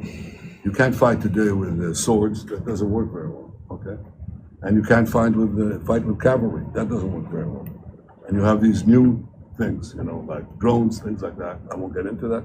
But we have to fight with the weapons. Wait. You won't get into that because, again, like, this is one of the things with the information thing, right? A lot of their drones use technology built by PrimeSense. Okay, I went to do some research on PrimeSense to give you some information. Scrubbed, wiki completely scrubbed, cleaned up, because people might not know this, but PrimeSense shopped around their camera technology, 3D depth camera technology, all of this stuff that they use on the drones, the IDF used to kill people in Gaza, legit, right? And they shopped it around games companies. And Sony didn't want anything to do with it, obvious reasons, right? Who do you think bought it? Microsoft. It's what you call Kinect.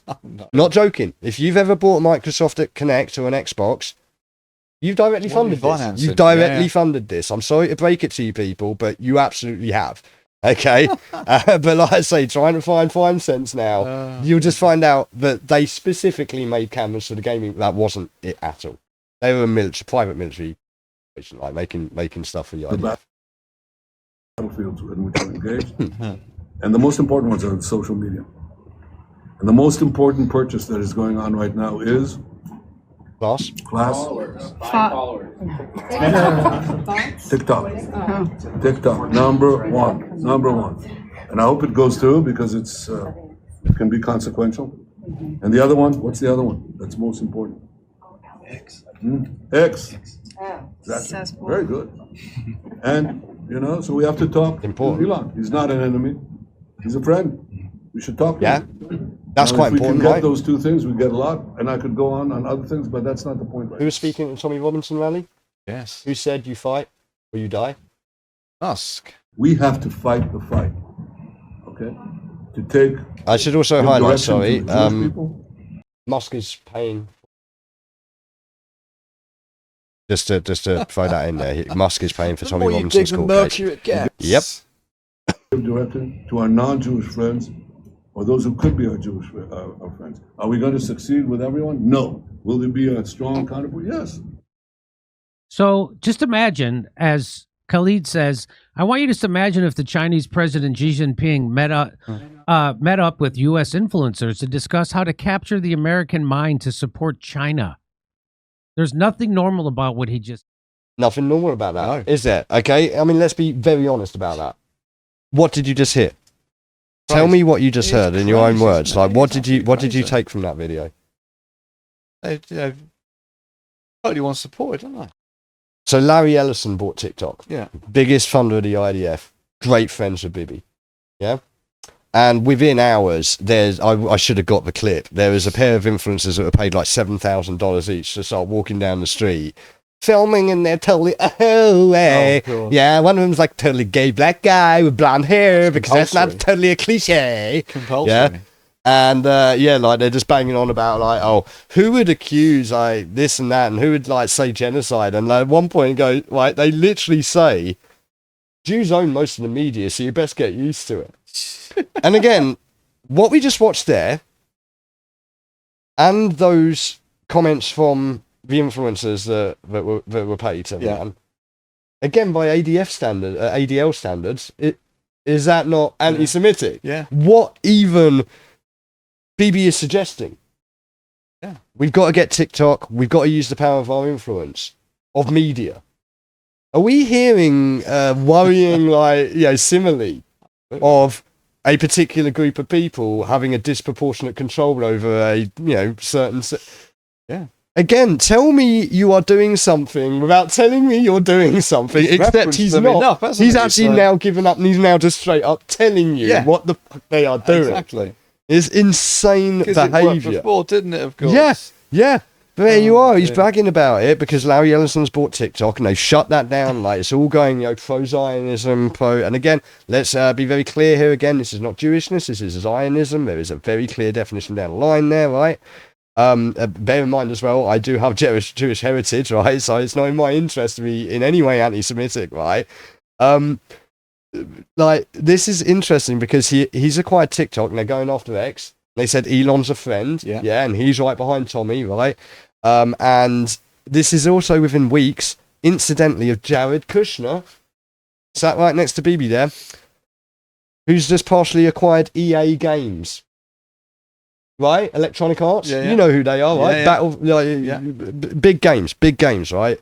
Massive, multi-billion-dollar, and there's a lot of controversy, which I will be covering on Payne's Games at some point about this, because everyone's up in arms. They're all like, "Oh no, Jared Kushner and a bunch of Saudis have bought it." Okay, and all the wokies have gone, "Oh no, it means that games can't be gay and like pro-trans and all this." And it's just like, for God's sake, that's a whole new show. Oh yeah, we will. Like I say, I will cover that on Payne's Games. We'll mention that. But these are not insignificant acquisitions, either of them, and both of them have vast political and social sway and influence. Yeah. Whether you've got the TikTok for all of the Gen Zers, or you've got EA for all of the gamers, right? It's gonna be blanket, right? It's going to be blanket, and if they get Discord as well in on this, look, the gaming market is a big place for doing this. We're talking millions and millions of people potentially, right? If they stop destroying it. This is the problem: is they've actually crippled the market already. Again, do you see how all of this floods together? Yeah. All the thing is almost to go around in a circle where we started. Well, we're getting there, right? We're almost there. Hold tight, because we're almost there. Because this is obviously down to a peace deal, right? Yes. And this peace deal paves the way for a Palestinian state to be founded under a Palestinian authority, right? And who have they proposed to be involved, if not the leader of that state? Tony Blair has been Tony fucking Blair. Rooted? Yes. Now, Hamas have clearly said absolutely fucking not. But yeah, it's former... I'd imagine anyone in common sense absolutely fucking not as well, personally. Yeah, well, it's former Prime Minister, for anyone that doesn't know, UK Prime Minister. Yeah, peace envoy to the Middle East, war criminal, and master of the dark Fabian arts. Blair himself had a raging hard-on for digital IDs when he came in. Do you remember the bit card? Yeah. And he had absolutely really wanted it so bad. And obviously the public said, nah, absolutely not, right? But ostensibly, this is exactly the same digital ID that the current Prime Minister, alleged fancier of Ukrainian rent boys and potential war criminal and student of the Dark Fabian arts, Keir Starmer, has a raging hard on for right now. Stop swearing. Yeah, like, I mean, seriously, like, again, with both of them being such prominent members of the Fabians, again, there's a whole episode we can do on that. Absolutely. Again, a lot of people have misconceptions, so no, it's just a feminist movement and all it. People do some research. We will do an episode on the Fabians. We will explain exactly what's going on there. Don't forget, great people like Aldous Huxley, H.G. Wells, and of course George Orwell were Fabians. And why was 1984 called 1984? Actually, it's a quiz question. I can't remember the answer now. So the Fabian Society was founded in 1984. Ah. So he gave it 100 years for us to see the end result of 1984. Yeah. Okay, so this is not a new thing, and like it should also be noted that the guy involved in the Epping Bell Hotel trial and all of that, he was a Fabian as well. Really? Yeah. So you know they're all in there. They're all in there. And further research. It bears further well, like I research. say, we can dig deeper onto that. But again, like tied into all of this, obviously, is Palantir and Oracle.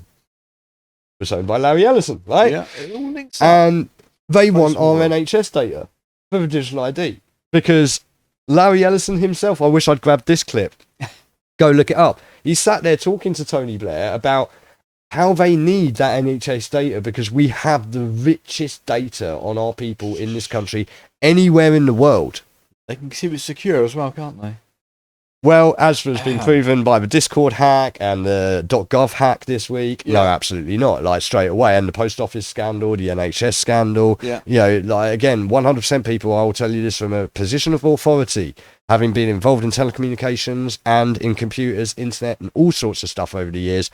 This is not a good idea. Absolutely don't do it because you might remember back in like this thing like 100 years ago almost. It was called World War II. Right? They had this system. Paying for it, apparently. Well, yeah, apparently. But there was a system whereby they wanted to catalogue a certain group of people, well, actually everyone. Yeah. And it just so happens that there was a punch card compute machine developed for that. And it was developed, I believe, by International Business Machines. You may have heard of them, right? And one of the guys working on it was a man named William Gates Sr. You ever heard of him? He has a son. His son's like kind of well known. Apparently. Yeah, apparently he's done pretty good. He's done pretty good. Yeah. Well, when he's not going around poisoning Africans with various vaccines or releasing genetically modified mosquitoes into the world, you know, He's in dodgy islands. He's busy helping them get what his dad originally started developing for the Nazis back then into a digital ID for us involving Palantir and Oracle and a whole bunch of other people. And I would wager the same companies that are investing in EA and TikTok and stuff, right? Unbelievable. Yeah, it's crazy, isn't it? It's a real odd alliance here. Again, when you think that the Saudis and Jared Kushner have bought EA, and you look what Jared Kushner's doing right now, Saudis, Arabs and Jews. Arabs and Israelis. Good mix. This is a really odd bedfellows. Do you not think? There's something else more to that, and I can go into that more as well because there was one of the Saudi Emirate top guys talking about how they've dealt with it, extremist Wahhabi Islam, because again there is a massive definition here. It's not all Islam. It's a very small sect. In comparison to the overall, followership, and it's particularly Wahhabism, which again we can do a whole episode on that. Lawrence of Arabia ties into that, right? Of where Wahhabism came from. It was a Western construct in the first place, like so many of these things are, and it is all tying into this to try and force this. And trust me, this Gaza plan, this Riviera that they want to do and all that, this is going to be their test, like the 15-minute cities. Digital IDs, the 1000% surveillance, and what some people are starting to correctly point out has been potentially the mark of the beast, where you cannot trade or do business or do anything without having a digital ID, which is exactly what Keir Starmer described it as, right? And like this is being introduced under the auspices of what?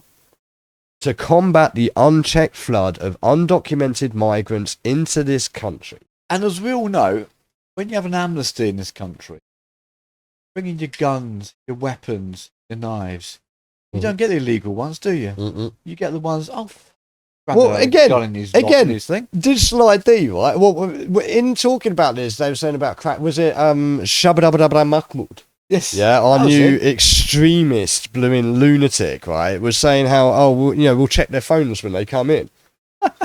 They lobbed everything overboard. Yeah, it's all right. They give new phones. Yeah, the digital ID will solve it. What? It's going to be like, here's your digital ID. They're going to be like, thanks, bye. Yeah. Buy a burner phone. Yeah. Or just not have a phone. You're stupid. Are you absolutely, completely... The people that need to have the ID won't have the ID. We are actually... we're allowed to say this again. It is literally retarded, and I'm going to play this one. Right? That whole concept is for cripples, right? It's stupid. And even, like, this... It's a situation of our government's own making. Successive Labour and Conservative governments, one after the other, year after year, decade after decade. It's been deliberately done. Okay? Similarly, in America, they've allowed millions of people crossing the border there. Yeah. And we now have this crazy leftism thing, just in the way that they're pushing the crazy rightism over here. Again, good excuse for ID, isn't it? Of course it is. It's panicking the masses. You're seeing the uniformity here. Yeah. It's like the whole COVID thing again. Panic the masses. Well, we'll get onto that hysteria. in another episode. Apparently another one's on the way. Fauci's on the prowl again. And apparently needs some more money or something. Yeah. But and this has become a severe enough social crisis to merit protests stemming out from the Bell Hotel in Epping across the entire nation, and that tied directly into the motivations of the United Kingdom March, as we highlighted. And the weekly protests that are happening across the nation are still going on all the time, like we saw in Dublin last night, literally burning the place down. Yeah. Southampton last night, again, massive riots kicking off there. And the explosion in citizen journalism is definitely related to this as well, specifically targeting this problem and the broader support for Tommy Robinson and more broadly advanced UK and reform case causes. That's another subject that we're going to have to go into on another day. Like I said last week, I would not suggest anyone vote reform because they will just form a Tory and Conservative parties. Yeah. I would also be cautious voting for advance. Because as we've highlighted, for anybody. Exactly, because like as we've highlighted here, who's funding who and who's supporting who, and we seem to be finding it's all tying back to the same people. Whichever side you're on, because don't forget, Keir Starmer's wife is Jewish. Yeah, he's very proud of his Jewish. He seems to forget that, doesn't he? Though. Well, one minute he's very proud of his Jewish heritage and being all Jewish. Next minute he's very proud of his Christian heritage. He just brought up Christian and all this. And again, we're getting back to this same Judeo-Christian alliance. And my worry, like I said to my mother yesterday, is that they're pulling the classic Sun Tzu, or I like to put it in the terms of Shogun 2 Total War. Now, I tested that game, and I loved that game, because what I would do is I would be the shogunate of my area, and I'd find another area that I wanted to take out, so I'd team up with the area next to them that had way more resources and power, but not more than mine. And I'd team up with them and then cause a war between those two factions. They'd wipe out the other guys, but at great cost to themselves. Yes. And as they were just about to beat them, I walked in and wiped both of them out. Yeah. And then did the same lather, rinse, repeat, and did it until I ruled all of Japan. And that is exactly what I'm seeing happening here. Yes, this is what I'm seeing happening right here. Because I see them trying to make us cozy up into a Judeo-Christian alliance. I mean, there's a whole bunch of other stuff going on, like the red heifer sacrifice and all this crazy crap. Go listen to Razan Bar and some of that. She's got some good content on that. It's insane. It's like they're trying to invoke biblical prophecy. Yeah. I'm not joking. That, like, we will do an episode on this because that one blew my mind. Like, you guys have got to be the stupidest people on earth, because if this is true, you just done gone fuck all of us, right? Thanks. Totally. You know. Totally. But inevitably it's going to be Judeo-Christian civilization, Western civilization versus Islam. Okay, and again, no one's going to define between the extremist sect of Wahhabism is smaller. Nope. They're just going to look at the whole fucking thing. And once, if this goes the way that Bibi wants, and whoever else wants, once they're all wiped out, and Islam's done, it's like that Simpsons. You remember where they're at the sausage festival, and you've got like the Bavarian sausages next to the Polish sausages and next to Russia. And like he sneaks over and knocks out the Polish guy and then starts looking over at Russian. Russian's looking at him like, oh no, you know. That's what's going to happen. They're going to look over and go, right, you're next. Christians, you're next. You're not Judeo enough for us. You're next on the chopping block. And it will, that's the worry of where this is going to go. Crazy. So to tie this round, right, where has Tommy been this week? I know he said he was going to go. Yep. Yeah. Israel. Yes. And here he is. So all you do is lie. So whatever you're going to ask, you've travelled all the way here, probably on a propaganda piece, to try and attack me. Let me tell you. Can I tell you the answer quickly, and then you can ask your question? More people are going to watch our video than yours. Fine. You have become totally. Can you guess who he's talking to? No. Channel 4 reporter. Oh no. Yeah. In every aspect. You lie, you smeared Israel, you're on the side of Hamas, you're humiliation, and no one cares what you say anymore. Now ask your what question. I'm interested to know is that the Board of Deputies of British Jews Yeah. says you're a thug, and they say that you represent the worst of Britain. And where are the board of deputies now? They're in the UK representing British Jews. They're representing British Jews. Who voted for them to represent British Jews? Did you vote for them? You're I'm not even asking you. Jewish. No, Are you Jewish? I'm We're Jewish. You're in our country. He is actually Jewish, That's by the way. fine. I don't think that's He is fair. quite Jewish. So, can I ask you something? No, because I'm asking you because I'm a journalist. This works both. I'm a journalist. This works both ways. So what do I you want support? to- Do you support Palestinian state being recognised? What I want can you? to I'll know- answer your question once you answer one of mine. I'll answer your question once you I'm not answer giving one my of mine. opinion because I You're am a not giving your neutral opinion. reporter for Channel You're a 4. neutral But reporter. What I would like to know, What I would like to know is, do you support the state of Palestine being recognised under the Palestinian Authority? and what I would like to Will know. you answer that question? No, wait. You support a terrorist state. Come on. You support. Israel. What do you support a terrorist state? Yeah, but this is the thing. Jewish community. This is the thing with Tommy, I right? walk Again, straight like, I'm not a Tommy Robinson supporter. Let me make that clear, right? I'm interested in reporting on him, and I'm interested in the movement that's building behind him. Listen, chap. Yeah, but the problem is the movement needs to not be attached to him. Yes. The movement's way bigger than Tommy Robinson. Yes, it is. He's just someone who is really capitalising on this opportunity. Fair play if it gets certain things raised that need to be raised, but the worry is that he has a habit of going a bit over. Yeah. And here's an example where, like, dude, he's just like an attack dog on it. Like, I don't think this comes out as well for him as I think it does, but Robinson both he's still here got a certain and on amount the of streets of appointment. Jerusalem, and British Jews thank him. The Jewish Board of Deputies don't represent the Jewish community. Hold on. Listen, let's have an adult conversation. Yeah, I'll ask you a well, also question, you look ask me at a her shit-eating sneer.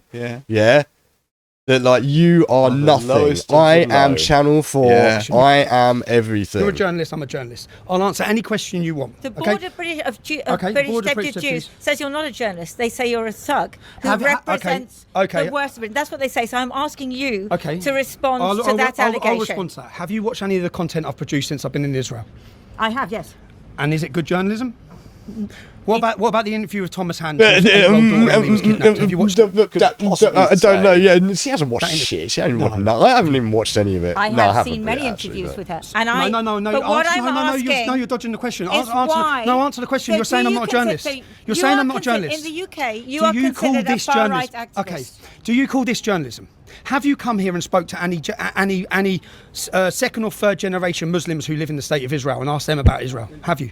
I've been coming here for 30 years. Answer the question. Okay. Yes. Answer the question.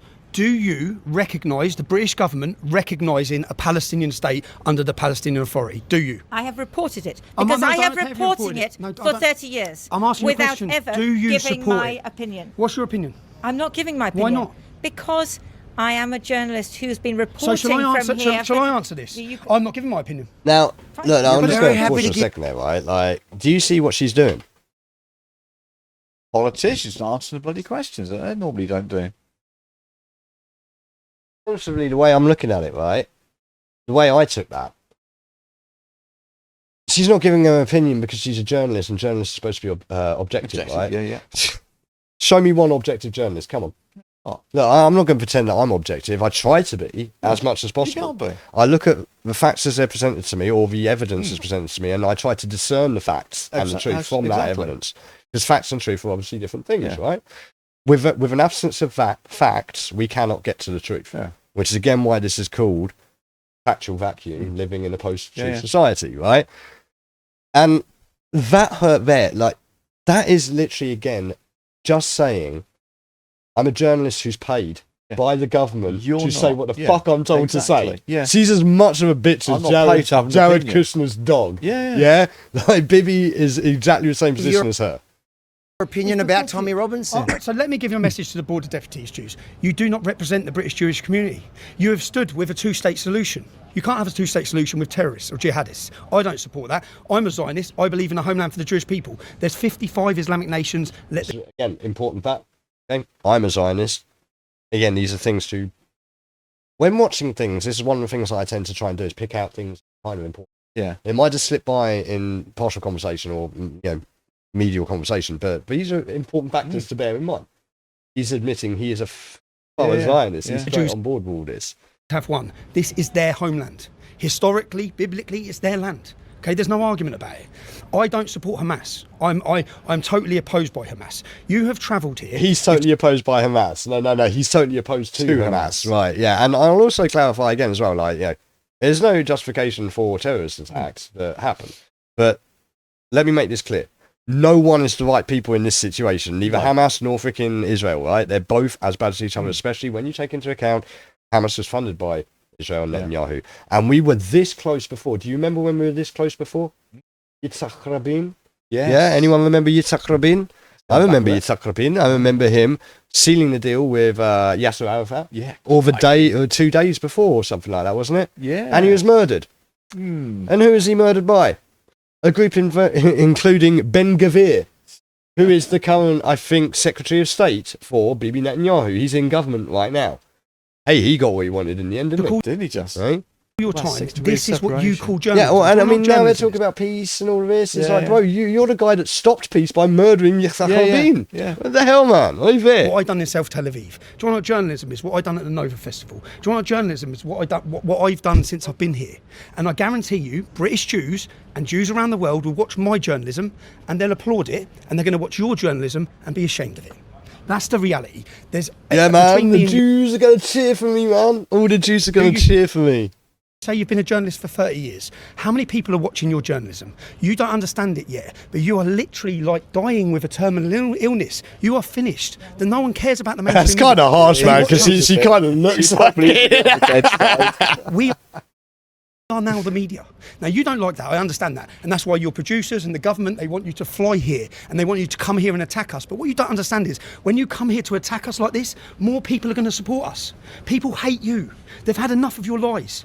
What have your lies about Israel since the start of this conflict? And then you have the audacity to come to the state of Israel and stand here and attack me whilst I'm coming to tell the truth about Israel. That's you. You're Channel 4. Again, let's be careful about this as well. Tell the truth about Israel. Again, I'm going to say that he's going to be telling us exactly what they want him to tell us. Again, remember, people, impartiality is a bit of a myth. Really, it really is. And especially, again, what did we just hear BB say about Musk? Who's funding Robinson's court case? Who's funding this trip? It's a state visit. Apparently, he was invited on a state visit, right? How many people do you think watch, or actually, how many people do you think actually, generally, as you've seen when I've asked you some questions here today, I've simply asked you some simple questions which you won't give your opinion of. People know when I answer, I mean it. They know the work I do, I care about. You don't care. You will say whatever for your bosses. I won't. I will come, I will find the truth, and I will report it. That's what I do. Okay, so unfortunately for Channel 4, which you've done hit piece after hit piece after hit piece, you haven't just done hit piece against me, you've done hit pieces against Israel. You've been pro-Palestine, pro-Hamas. That's your reporting. Okay, that's your reporting. They've also done hit pieces against AY and all of the auditors, right? Stand on the side of freedom, democracy, equality. This is a Western civilization which is under threat and surrounded by jihadist nations. That's why I'm here. I'm here to show solidarity after October 7th, and I'm here on a fact-finding mission to give the British public the facts on what it's like in the state of Israel. That's it. Thank you very much. Tell the board of deputies I said hello.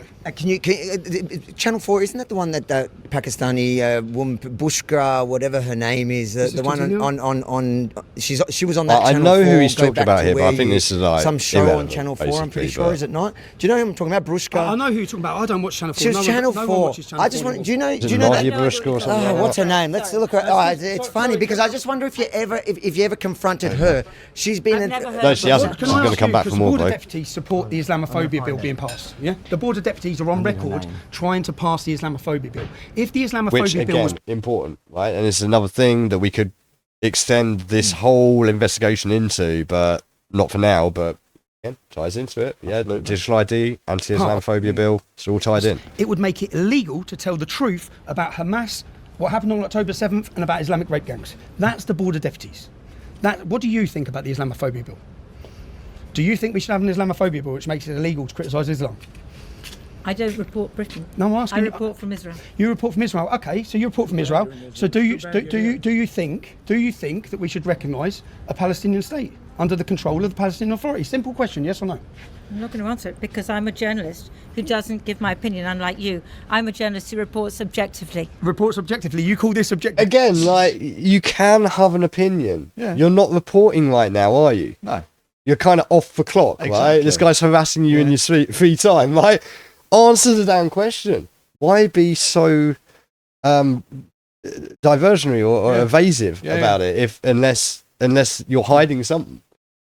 I'm not giving my opinion, am I? You call this attack? You call this? What do you think of Tommy Robertson? I'm asking you a question. You've come here without, you've come here. You could have watched my journalism since I've been here and reported on that. You could have reported on what we found when we went into South Tel Aviv. You could have reported on what we found when we met Thomas Hand. You could have reported on any of these things. We've done lots of positive work since we've been here. You could have reported on that. You've come here with a preconceived article already written with an attack from the British Jews who hate Tommy Robinson, who says he doesn't represent us. You've already wrote your news piece. You've come here to get your little 2-second soundbite and then to go home. That is not journalism. The Likud party is hosting. And again, that is what we saw with them down at the reporting on the ground and before the previous stream, where people are coming along with a pre-written story. Of course they are. And they've just got to get the footage to match that story, which is why so many of these people are getting run away from these protests and whatnot, because people don't want them there. There's no point, because you are just coming to capture footage to serve a story you've already written. Mainstream party, not and the Likud party is hosting it. This is extremist. How? The Likud party is hosting him in Tel Aviv, right? Well, I thought it was Right. the minister. Hear that? Yeah. The Likud party is hosting him in Tel Aviv. So, again, I'm not pulling shit out of my arse here, right? Like, verifiably, the Likud party is putting him up. Verifiably, Elon Musk is paying for his KC.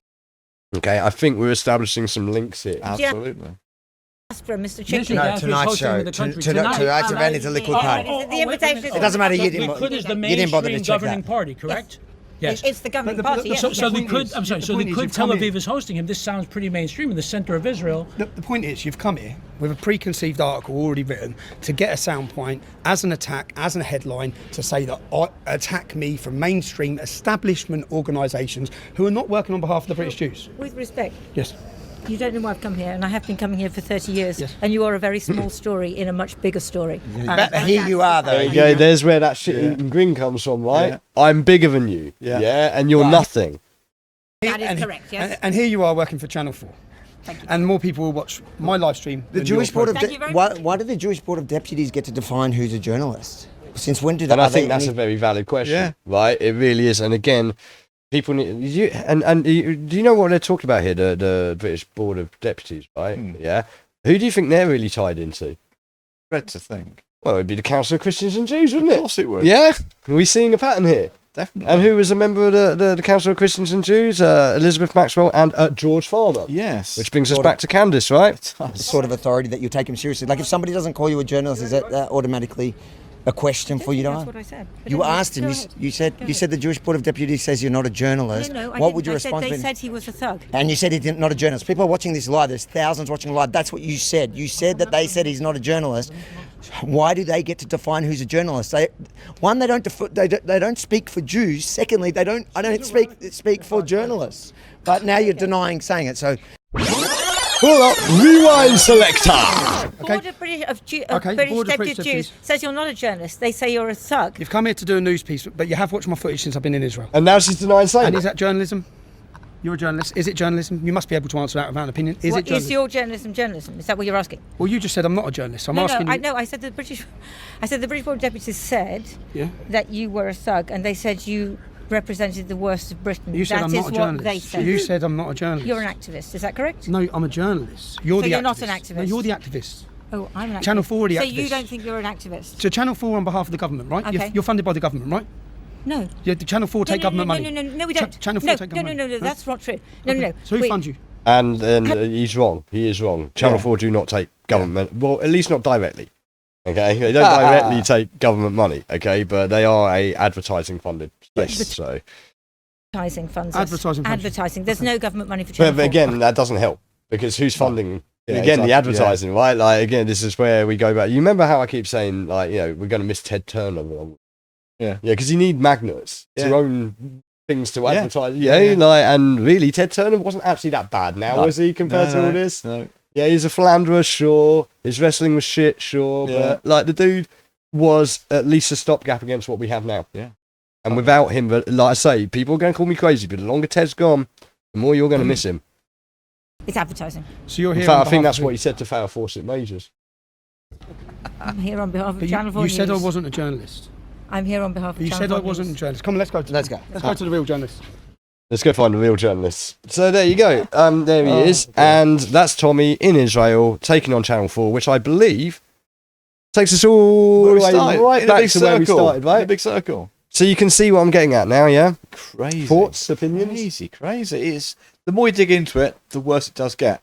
The murkier it gets. And I think very small circle of people involved. Yes. Very small circle of people. Very insane. It is, it's really, well, you mentioned that, cousin marriage is on the agenda, yes. isn't it? The benefits of cousin marriage. Yeah, like, to form children being one of them. Again, like, if you want to that. pretend, tell us that you're giving us a great replacement without telling us you give a replacement, right? Like, people can deny it and, again, shout all of the bigots and fascists and whatever you want. The evidence is there. Yeah. You go open your eyes. And like I say, we're struggling against a bunch of people here that even if you show them, like I say, Kubrick giving directing lines, they will just go, no, They just deny. it still happened. Total deny. Okay?